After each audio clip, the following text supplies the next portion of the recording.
This show is intended for all audiences, but some content may not be suitable for all listeners. Listener caution is advised.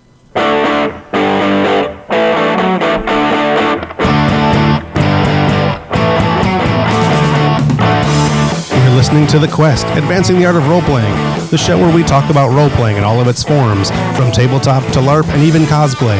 This is where we offer tips and tricks to role-players, new and old, hero or GM, and where we share our passion for role-playing and collaborative storytelling with you.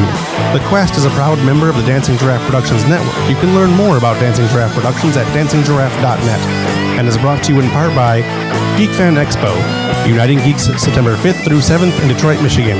You can find GFX on the web at www.geekfanexpo.com or on Facebook and Twitter at GeekFanExpo. Additional funding for the show is provided by MyTechMedic at mitechmedic.com. Browncoat Convention Photography on Facebook at Browncoat Photography and on Twitter at Browncoat Photo, and by the support of listeners like you. You can follow me, your host, on Twitter at IRNerdivore, or you can email the show at thequest@dancinggiraffe.net.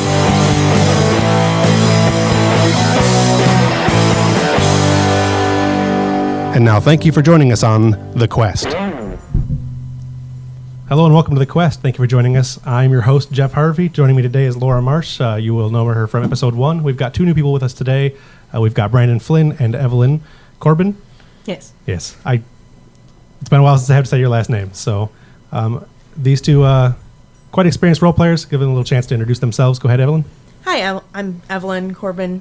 I've been gaming for about 13 years, started in LARP and then moved to tabletop. I've played a number of different tabletop games with a number of different groups. Hi, I'm Brandon Flynn, and I've been gaming since about the 8th grade, all kinds of games with different people, so I've got some experience. That's been about 20 or more years. Today's episode, we're going to talk about new players, what to do if you're a new player, how to join new gaming groups, how to handle it if you're a GM. Let's start the show talking about new players to gaming, what to do if you're a new player to a gaming group. The number one thing to do is to not be afraid to ask questions. It's very important to ask questions of your GMs and the other players, and to get an idea of what you're doing in this game and what purpose you're going to serve in this game. That being said, try not to ask the same question over and over and over again. Right. I tend to be guilty of asking the question, how many dice do I roll? Right. Yeah, if you ask the question, be sure to take note of the answer and not ask it every single time. It gets a little frustrating when you're the GM and you have to constantly remind a player how to play the game. Another thing you can remember to do is to know your group and get to know your GM before you get into playing.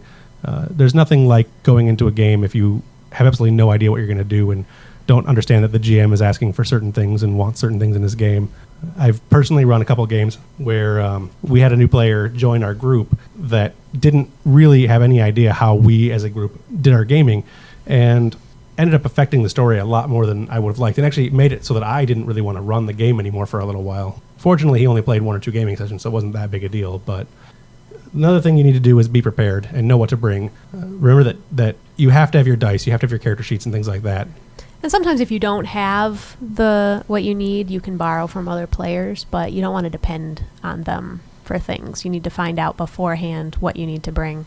Different games use different things. Some Right. people use miniatures, some people don't.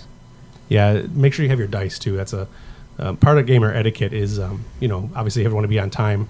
Bring sufficient sacrifices to your first games and additional games for that, chips and... It's never a bad idea to get on the good side of other players, and particularly your GM. Sucking up always helps. A little bit of brown nosing never hurt anybody. A few bucks to chip in for pizza or anything else. Bring your, at the very least, bring something for yourself so you're not mooching. If your group is is a no drinking group, being the one guy that's drinking and having fun does not necessarily mean that everyone else around you is having fun. If your group does drink, that's fine. There's nothing wrong with that. There's beer and pretzel players out there. But if your group does not do that, then don't do that. There's always that one person at the party that gets crazy drunk that everybody Right. can't stand. Yeah, you don't want your player getting up on the table and dancing with a shirt off. Yeah. Some parties that's okay, but if you're trying to role play and if you're with a group that's fairly serious.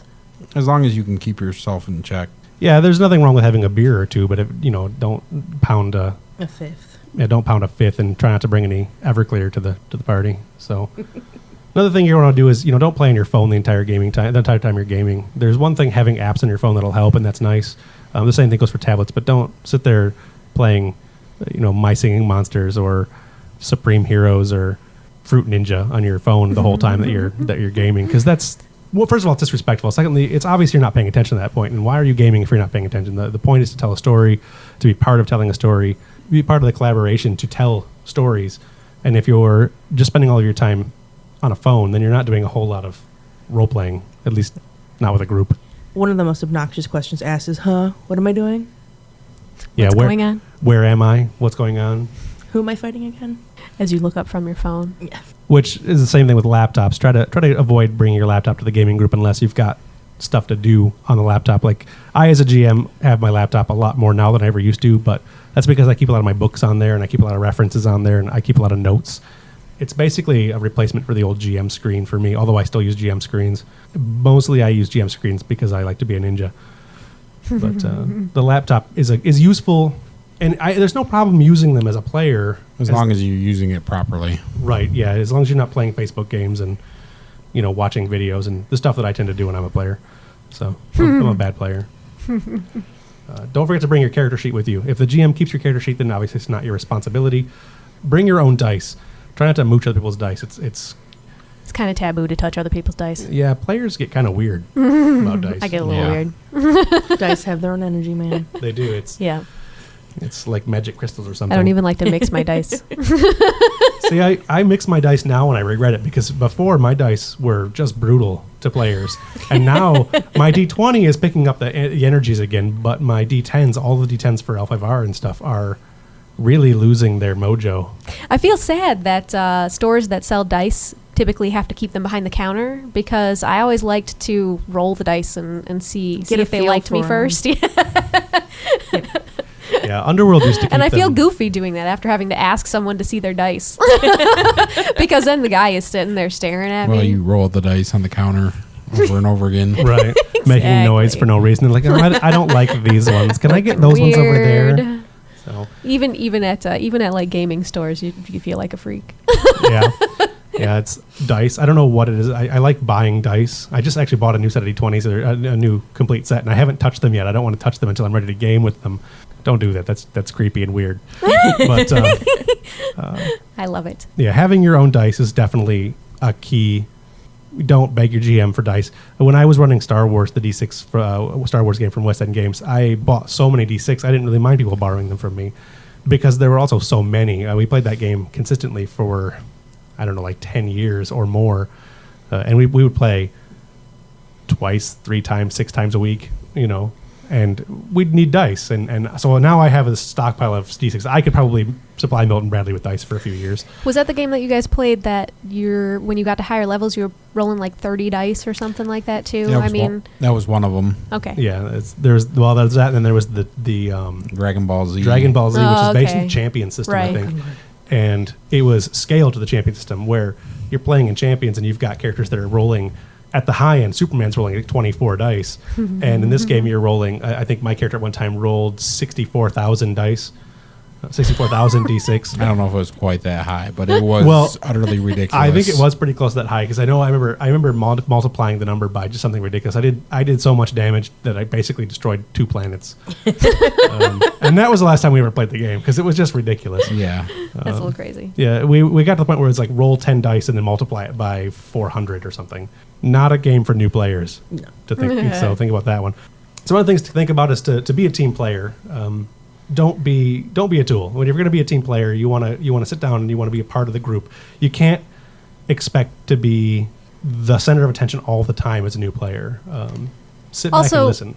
Take it seriously, because if you're not really into gaming, then at least keep an open mind and don't be a jerk, because we've had some games where we've had somebody come in who was like the significant other of somebody who was a gamer, and the significant other was not really a gamer and thought this was kind of weird and kind of dumb, but she or he were doing it because they wanted to spend time with their Right. significant other. Yeah. Yeah. I'm gonna say, even if you don't take the game seriously, that doesn't mean that they don't, and you're being rude. Right, and you're ruining other people's fun too. You definitely want to make sure that you're not ruining somebody else's entertainment just because you are not having as much fun as you would like. If it's not your cup of tea, that's fine. There's no shame in not being a gamer. And really, probably if you're listening to this, you don't have that problem. But Right. Right. Yeah, if you're listening to our show, chances are you're serious about it. yeah. You definitely don't want to be the person that is making somebody else not have fun. You're there to have fun. You're there to play a game, and it may be your first time playing a game, and you may not be sure that that role playing's right for you. But even if you don't have fun with your first try, and if you have a little bit of fun, give it a go again. I mean, most people don't have a lot of fun like the first time they do really anything. It's awkward and it's uncomfortable, and you have to get used to it. Gaming really isn't a whole lot different. So be ready for a little bit of disappointment, and don't be afraid to fail spectacularly sometimes. You're not going to make every roll. You're not going to slay every dragon, solve every puzzle. You know, you're not going to be the biggest hero in the room every single time, especially if you're a new player. You're not going to know what's going on. I have been guilty of being frustrated by failing a roll that I felt like I shouldn't have failed. Sometimes it's like you fail a roll and you think my character shouldn't have not been able to do that, but you just kind of have to roll with it. You know, you can kind of come up with role-playing reasons that might have happened, you know. And it can get frustrating. You get so wrapped up in the character that you're kicking yourself, not for failing the role, but you're kicking yourself because your character failed to do something that they're still Right. doing. Yeah. Right. Especially it's something that's like, this would be so cool if I could do this one scene and end the whole thing. And And then you get eaten by a You dragon. just want your moment in the sun. right. And that's fine. And then you botch. If you're you botch. And a lot of times the GMs will see that you're trying very hard, and as long as you're not being a tool, and you're not whining every time you don't succeed in something, you'll get your moment in the sun. It's Well, and also sometimes if you do fail, it can be a role-playing opportunity. right. Because we kind of talked about in the last show that you can form your character's personality based on what happens to your character. So if you screw something up, if your character screws something up, you might then roll that into your character's personality. Maybe that character is going to be guilt-ridden, or is going to be more careful in the future. If you throw a fireball and blow up the entire room, then maybe you're going to be afraid to cast magic for a little while. You can roll with it. Or maybe your in-game brother is going to punch you in the face. It does happen. It has been known. One of the big keys is rolling with it. If you're not comfortable with what's happening in the game, or you're not enjoying what's happening in the game, or you're not sure what's going on, roll with it and make up why it is that way. One of the big keys to storytelling, and something we're going to talk about in a future episode, is narration.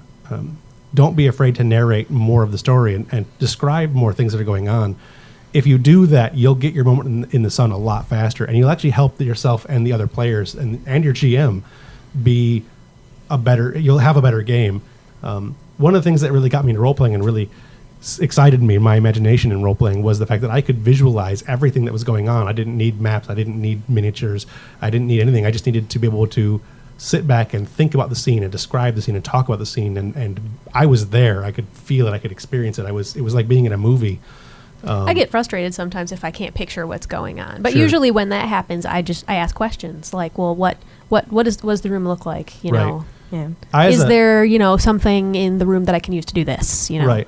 Not only makes the game more fun for everyone around you, but really makes the game something that you personally can enjoy. Makes it come alive and draws you in Yeah. to the game. It almost becomes addicting. Yeah. Daddy needs his medicine. Got to get your fix. And you can tell the gamers that have been doing it for a while and really enjoy the role-playing aspect, and the gamers who kind of play on the stereotype, as it were. Everything that's portrayed in TV and movies about gaming is the geeky kids in the basement just rolling dice and writing things on a bit of paper. There's no actual... Cast magic Yes. missile. Are there any girls there? If there are any girls there, I want to do them. Yeah. Yeah, don't be that guy either. Don't be that guy. Ogres. I cast magic missile into the darkness. So That's not right. no, don't be a basement dweller.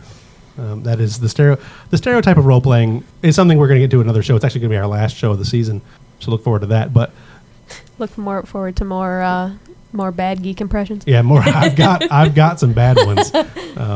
I want to at some point do my Kevin Spacey doing Christopher Walken impression, but I'm not going to do it today. But really, there's a lot of things to remember, and the biggest thing to remember when being a new player to role playing in general is that you're there to have fun. The first two rules in gaming are always have fun, and two, if the rules get in the way of having fun, to hell with the rules, have fun. And that applies to players, it applies to GMs, and it applies to experienced players. We're going to move on to introducing new players to your table. This is the same aspect of what we've been talking about, but we want to talk about it from being an experienced group bringing in a new role player, either new to role playing in general or just new to your group. And we're also going to talk a little bit about being that new player to the group. A lot of the things that you talk about when you're a new player apply. You want to make sure that you talk to people and that you get an idea of what they're playing, what kind of game you're going to be in. Make sure you know the person you're bringing into your group. Make sure that your players are comfortable with this new person being in your group. That's not always possible before the first session. So when I recently joined this new group, they basically made it very clear that the first 2, maybe even 3 gaming sessions were come out, see how things go, and if things go well, then we'll have you back, and then all the players that are currently part of the group will vote and decide if we want to continue to let you continue coming. Right. Gaming groups are almost, I don't want to say sacred circles, but they kind of are in some ways. It's a group of friends, and it's hard to bring someone new into your group of friends. It's been easier for me. I've pretty much always let somebody come into my gaming sessions. There's a few times that I've been like, all right, well, that person's not coming back, but I like new perspective on games. So to me, I like having new players. The one thing you're going to want to do if you're the GM, or even if you're not, you want to help the new player understand the setting. You want to lay out as much of the story that has happened so far as you can. Unless if you're starting a new campaign, that's one thing. You got to talk to everybody and get them as much as you can. But if it's a player coming into an established game, you want to make sure that they understand what the players have done so far. Maybe have a sit down, go out to Denny's or whatever, and have a late night dinner and talk about everything that has happened so far. Talk about the role playing sessions that you've had and stuff like that. It's pretty important. Plus, it's always fun to talk about role playing that you've done. You want to help them make a new character. If they're not sure about what to make, or you're not sure about them fitting into the campaign, help them make a new character. You don't want somebody who comes into your game brand new to be making things that are just outrageously powerful or way underpowered. Brandon and I joined a game of D&D. I think it was D&D 3 or 3.5 years ago, where we talked to the GM and everything, and they said that we should make some mid-level characters that were not overly powerful, but have a couple of magic items and whatnot. So he and I made characters that were what I thought were bordering on excessive, and in my games I thought they were overpowered. The games I run, I think they would have been a little bit on the overpowered side, and I might not have allowed them. And then we get to this gaming session and everybody's a half demon or part dragon or something that we would have considered ridiculously overpowered or strange magic items that didn't make any sense in any way, that and not necessarily even all good guys. So you got to think of that too. You got to think of not just the power levels, but the fit for personality and the fit for alignments. You're also, like Jeff, your idea, you'd have a tendency of preferring low fantasy. So it's possible that they were thinking that was normal because they were running a more high fantasy game. Right. So I think it is just about communicating. It's properly. knowing the group you're going into and knowing the player that you're bringing into your group. It's if you're a low fantasy player going into a high fantasy game, or you're a high fantasy group bringing in a low fantasy player, there's definitely concerns there, and it may not be the right fit. I don't fit into certain gaming groups for sure. I don't fit at all into the beer and pretzels hack and slash Knights at the Dinner Table types of games. I would not have fun with those. But there's a distinctive difference in types of players, and you want to make sure that the player you bring to your group is going to fit into your group. one of the things you want to think about too is that when you bring somebody in, you want to let them just jump right into the game. They don't make them sit on the sidelines necessarily. If they're not going to have fun, if they're not part of the story, if they're Unless not, they want to do that. That's kind of the way I started. I observed for a while because it was not something that I wasn't sure what to expect when I first started gaming. I think I actually remember being surprised when you finally said, "All right, I'm going to write a character, guys." Yeah. right? And there's that's true, but you were a brand new player at the time. Yeah. This wasn't like you're joining a new group. No. This was when I was brand new. Yeah. Right. And that's definitely an option for players to do. But if you're an experienced role player, chances are you go to a new group, you know what you understand that you're there to role play, and you want to be able to get right into the story and be a part of it and have an effect. Not necessarily be a hero and be like the biggest, baddest guy in the room, but if you're not being introduced to the players, not being introduced to the story, you're not going to have a whole lot of fun with it. Also, if you're experienced and you're going into a new group, I think it's probably a good idea to let go of some preconceived notions, or at least try not to hang on to them too hard, because different people play in different ways. Yeah. That is very true. You have to learn to let things go and learn to roll with things. You need to be able to adapt. Yes, definitely need to be able to adapt. Some things you can try to point out if you think that it would make the experience better, but if they don't seem to pick up on that, or if they don't agree with it, just let it go and roll with it. You got to keep in mind that you're the outsider in this situation. You're coming into an already established group. So if you go in and you're thinking you're going to make the game into, the game that you want, that's not really the right way of going about it. If you can't stand the things that they do, then maybe they're not the right group. You don't want to go into a game thinking that you're going to change it and that you're going to make it better, quote unquote. It's a problem we have in the LARPs that we play sometimes, or that I think I'm the only one in the room that really plays anymore. A lot of people go into the game and they think, or they get to a point in the game where they think that they can make the story better, and so they do everything they can to change it and to make everybody else have the fun that they're having, and not try to help the people around them have fun, but to try to force it on them. And that doesn't work, especially in tabletop games. It's a smaller group and it's much less tyrant friendly. The other thing to keep in mind in knowing your group is also knowing not just the style of the game, but everybody's gaming style. I went into a group and I think I wound up playing 4 or 5 sessions at that, or if that, because I'm accustomed to a more laid back, fun, fantasy-based, RP-based game, and we were starting a 4.0 campaign with a brand new GM who was a friend of mine, but everybody in the campaign was very stoic gamer, and very almost kind of power gamery, and definitely rules lawyers, and that's not my scene. Yeah, there are issues too with allowing other players to come into your group. Brandon, your wife Stacy, joined our gaming sessions a couple times, and I'm not really sure. We never really asked her why she wasn't having fun with it, but she definitely didn't fit our gaming group. Well, part of that I think is she is very, with the groups that she was part of before, is when it is time to game, it is time to game, and we have a tendency to Start 3 days later. BS a little bit, and Yeah, we do tend to BS a lot. and talk about other things, and that's just not the type of game that she was used to. Right. So that's another aspect of knowing the group you're getting into and knowing the players you're bringing in. Part of the gamer etiquette thing that we come back to, and this applies to both new, old, and really old players, is if you're gonna role play on time. There's nothing that irks me as a GM more than setting up we're gonna game at 5 or 6 o'clock. Usually 6 or 7 o'clock is more a reasonable time because of people's work schedules and whatnot. And then people don't show up until 9:30, and then they get mad because we stop playing at 11:30. Yeah. Right. It's a very frustrating aspect of playing, and I get it. People's work schedules are what they are, but if you can't make the game, then don't say you're going to make the game, and we'll work around you. We'll get you a new game, or we'll do something else. But you have to maintain gamer etiquette, and one of the things that will definitely help your group, and we'll talk about this more in the distractions episode, but one of the things that will definitely help your group is if you have a set time to start, get there a little bit early, get your BSing out of the way, order your food, eat, and then start playing. I personally hate eating while playing. I don't like the stuff getting on my books. I don't like it getting on my character sheet. I don't like it getting... I'm kind of an eat freak when it comes to that stuff, so...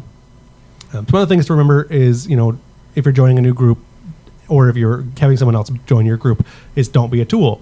You'll notice this is a recurring theme in our episode. If a player isn't doing well, they're not the kind of player you necessarily want. It may not be that they're necessarily bad players as so much as they're just not what you're expecting, and you can help them.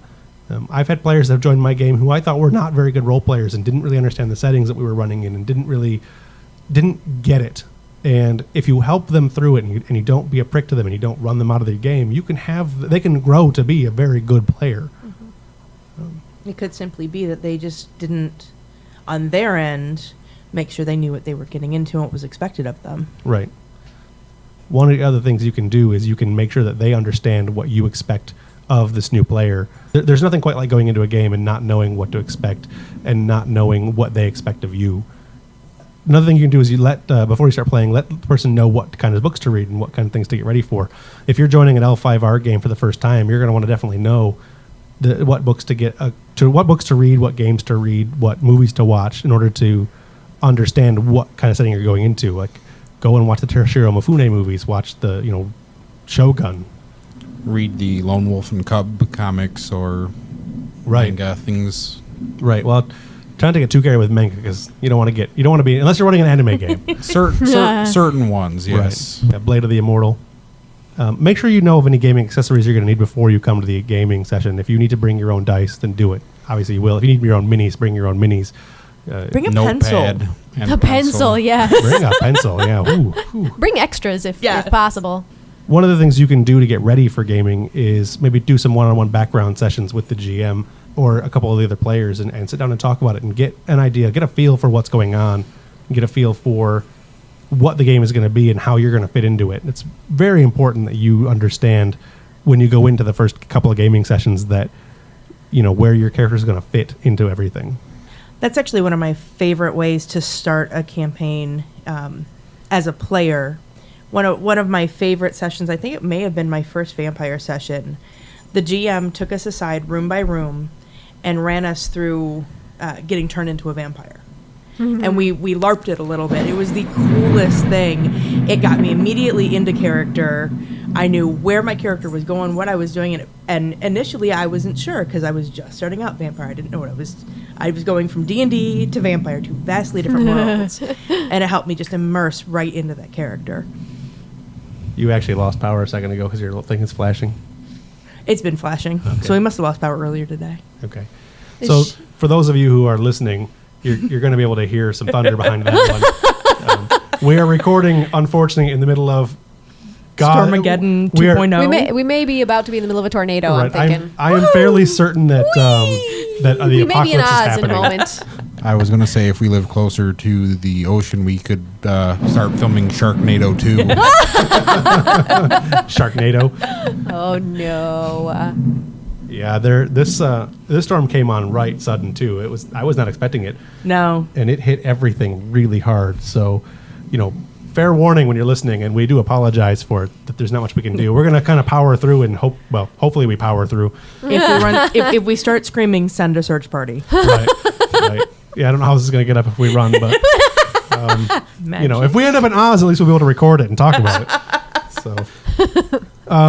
So now that we've done that, we can talk a little bit more about what games do you use to introduce new players to RPGs. Obviously, D&D is the gateway drug. Whether your flavor is original or second edition, Advanced Dungeons and Dragons, D&D 3, 3.5, 3.7.5, 4, D&D Next. D&D was my first. I personally like Legend of the Five Rings. If you're doing a deep RP introduction to players and you want to teach players how to be hardcore role players and not necessarily role-playing games. See, I think L5R is more of a second or possibly third step because L5R is pretty. The system's not complicated, but the setting is. Yeah, it can be a definite learning curve. But if it's a game, if you start out on it, you're going to be a better role player. Right. Yeah, but it is very like if you're going to start somebody off in a heavy RP setting, I would almost go rather a 7th Sea or a World of Darkness. 7th Sea is a little bit more familiar territory because it's any of the swashbuckly, right. It's a little bit harder system to know than L5R, but it's not really a whole lot. The mechanics are the same, but some of the sheet things are a little different in the character creation. It's definitely a good one though for the heavy role playing. But you have to have a really quick wit and high imagination to play that one. For sure. No, you The don't system is need really- to have it. The game master, on the other hand, should really have it. Yeah. Right. And the it's system not a is good really- first GM game. Conducive to good role playing, I think. Yeah. I love drama dice. Yeah, another good system. Yeah, drama dice are fantastic. Another good system to use for starting out that isn't actually on my list is the World of Darkness, as you suggested. I prefer the new World of Darkness system, although I know that's basically sacrilege to say. I think the system is better. I don't know that's like the setting better. Evelyn shaking her head. I'm a purist. Well, I mean, they are bringing back the World of Darkness, the Vampire the Masquerade for the new system. Awesome. So I do kind of agree that I think I like the setting itself better with some of the original World of Darkness Right. stuff, but the system I believe is definitely an improvement. right, and there are some things that you can add into some of. There's enough stuff for the World of Darkness games that you can learn the settings both for new and old World of Darkness fairly quickly. There's a lot of setting material to read. You can watch a lot of movies. Don't watch Twilight. God, no. Just don't watch Twilight ever. Just yeah. Just in general. It's not a thing. But one of the things you can think of that is look into games like Adventure, which is part of the Aeon series, Aeon Trinity, for World of Darkness. There's a couple of things in that system that allow you to, as a player, alter the storytelling of the game. And to me, that's a very important aspect, especially for new players who want to learn a lot about how to do things. It's a little bit more complicated. And it doesn't necessarily port well to the other World of Darkness games, but since playing that game of Adventure, I have decided that I'm going to try to find a way to incorporate that type of rules into every game I run. I used to do it with drama dice after 7th Sea and L5R. L5R doesn't have drama dice, but it has void points, which are not exactly the same thing in any possible way, but they're sort of similar. But No, but there were times that you used them in a similar fashion. yeah, I use them that way a lot because I think it's really important for newer players, especially, to be able to feel like they can have an impact on telling the story itself. Yeah. Well, and I liked the other side of drama dice, how you got drama dice, because you'd get drama dice if you did something really cool or if you had a really good role-playing moment. Right. Or, Yeah. with some GMs, it was more like whenever you made the GM laugh, but Right. It harkens back to the way that some people used to play the old West End game Star Wars, where you can get character points for doing, force points and character points for doing heroic things and yeah. being a good storyteller and good role player and things like that. That really factors in a lot, and I think it's a great big thing to look into when you're looking for new games to introduce to new players. These are very important things to look at. Another thing you can look at. Well, I'm not particularly a fan of the system. If you know a setting really well, or if the player knows the setting really well, you want to think about games like the Dresden Files game, which is the Fudge system in general. Or I'm sorry, that's Fate, the Fate system, where there's very few rules to learn, and there's a lot of creativity that has to go into role playing those games. They can be a lot of fun, and they're definitely good first time role player games. Another good one would be like something simple and easy, like the beer and pretzel games, like Kobolds Ate My Baby. Not really a role playing game All Hail per King se. Torg. All Hail All King Hail Torg. King- Oh, King Torg. So, A little late to the game there, all right, Brandon. we're gonna feed Brandon to No one has generally said I am graced with an overabundance of wit, which is why I said that you don't necessarily have to be Right. witty to play 7C. You'll actually find that you Yeah. grow some wit. One of the nice things about role playing, and one of the things that I really like about role playing, is that it can alter you as you play these characters. You're a big part of who they are, and they can become a big part of who you are. That's definitely true. So, Kobolds Ate My Baby. Yes. I have not actually played Kobold Ate No. My Baby yet. Oh, really? Yeah. It's a blast. I enjoy the beer and pretzel gaming. I mean, it's not something that I want to do as my main role playing, but things like that and Sometimes Munchkin it's nice for and a break. Yeah. yeah. Every now there's and a then, yeah. Cthulhu one. If you're distracted and you can't really Yeah. get into the role playing thing, I liked Ninja Burger. See, I haven't played that one. Yeah, they're good intro games, especially. Kobolds Ate My Baby is fun because you can get that little aspect of role playing, this little bastard critter thing that is. They're really a lot of fun to play, but there's no seriousness to it. You know your character's going to die. If you live 3-4 gaming sessions, then you're basically Kobold God, and you could probably challenge King Torg, All Hail King Torg, All Hail King King Torg. Torg. for his crown. So some games you want to probably avoid for new players are the complex games, or the games the systems are a little bit too complicated. even though the settings are really good. I really like the Palladium settings. I love playing Robotech. I'm probably one of the only people. I'm probably one of 8 people in the entire world that actually knows Palladium games and doesn't mind them. There's actually a bigger group than you might think Yeah. that plays it, but There's I not like many. the Palladium not really in systems, our but they are circle hard. of friends so much. Right.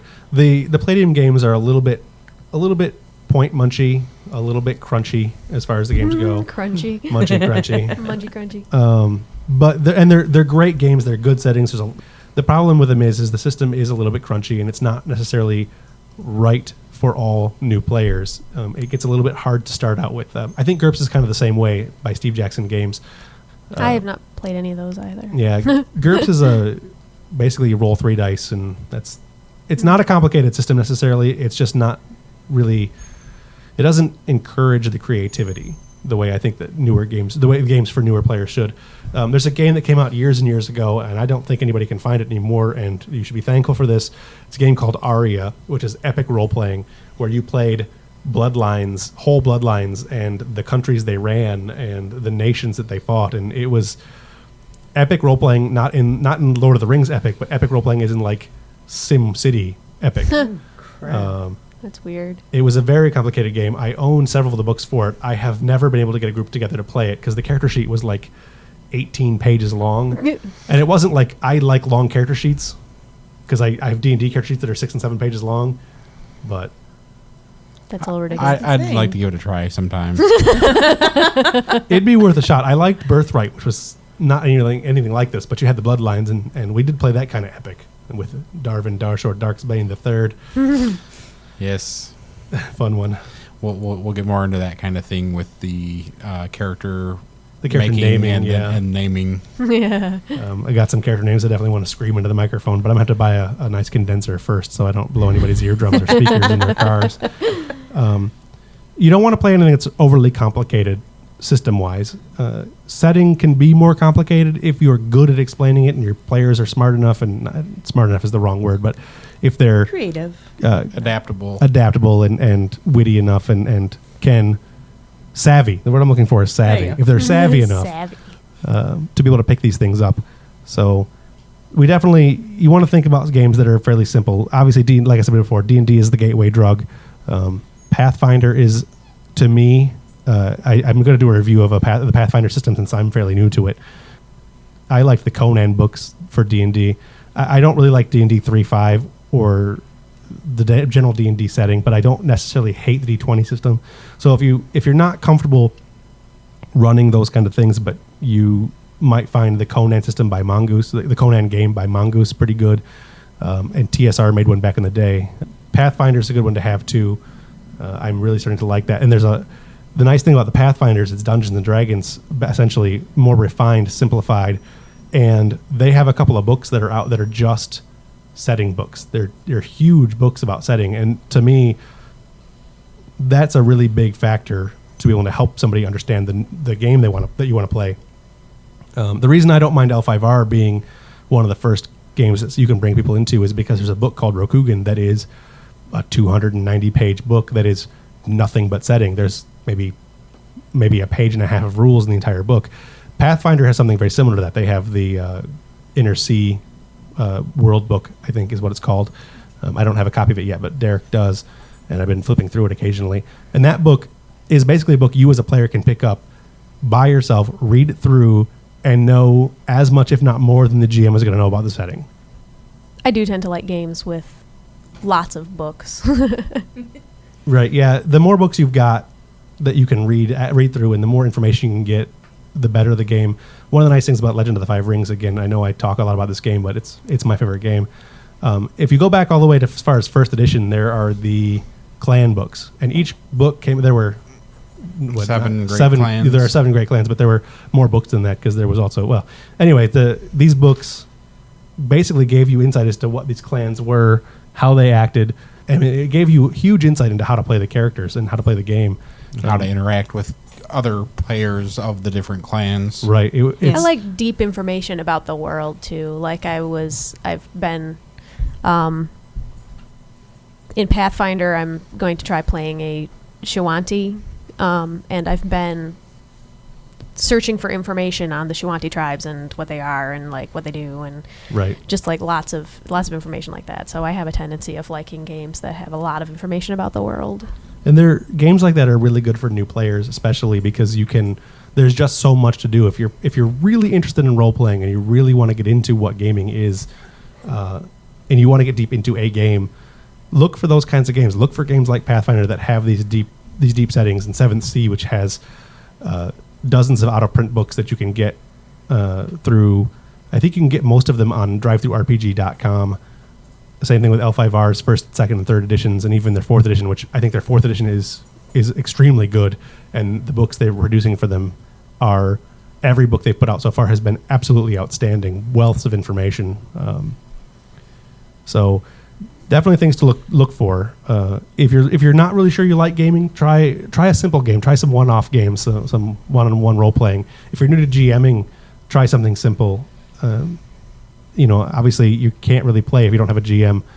So, although that might not be true anymore now that Pathfinder's coming out with the Pathfinder Adventure card game, which is a collaborative role-playing card game. Interesting. Interesting. Yeah, I'm hoping to get my hands on that a little early. I actually emailed somebody about that recently. So we don't have much else than that. So we can go ahead and wrap up things, I think. The storm has now passed now that we're basically done talking. Of course. So, we're no longer under threat of demise. But with that, I think we'll go to final thoughts. Know what you're going into. Know your gaming group. Know your GM. Know your setting. And know your power level. Building off of all those are very great points. Be prepared with the proper dice, books if you can get a hold of them, pencil, paper, money to chip in for pizza or whatnot. I think my most important thing is be flexible and be open-minded. Try not to get too hung up on one thing. Definitely roll with it.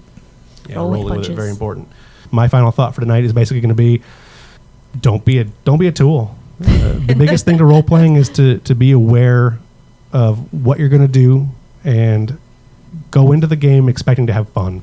And if you don't have fun, then make a couple changes here and there and have fun, but don't ruin anybody else's fun to do it. So with that, the show's going to be a little short tonight. I think that's partially due to the storm, also because we got sidetracked a few times, and I've had to cut a little bit more out than I would normally cut out. But you can definitely catch more of our show in the future. We've got 16 episodes planned for Season 1. This is Episode 2. Episode 3 is going to be about characters and parties. We've got some stuff to go over in that for sure, and a great deal more. I don't want to go through the entire list because it'll get boring.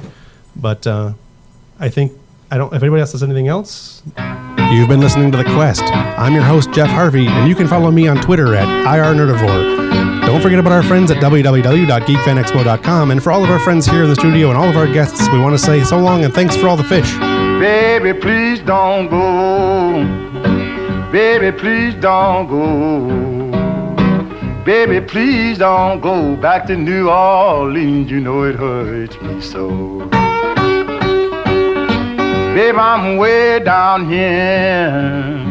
You know I'm way down here.